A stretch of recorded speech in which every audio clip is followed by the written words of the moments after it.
গত ৯ জুন তারিখে আনুমানিক ১২০০ ঘটিকায় এখানে এই চরআদ্রা গ্রামে একটি গ্রামের মাঝখানে রাস্তার কাজ করতে গিয়ে খুঁড়তে গিয়ে তখন একটি ৩টি বোম সদৃশ বস্তু এখানকার যে লোকাল মানুষজন আছেন তারা খুঁজে পায়।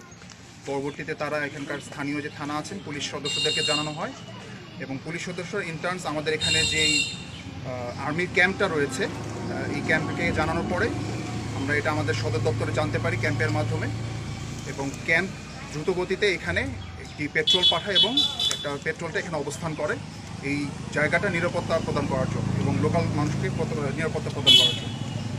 পরবর্তীতে 10 তারিখে আমরা আমার নেতৃত্বে আমার সাথে আরও 10 জন সদস্য টোটাল আমরা ঘাটাইল ক্যান্টনমেন্ট থেকে এখানে রওনা দিই। আনুমানিক বোম ডিসপোজালের একটা টিম, টোটাল সদস্য 10 জন। আমরা এখানে আসি আনুমানিক 10টার দিকে।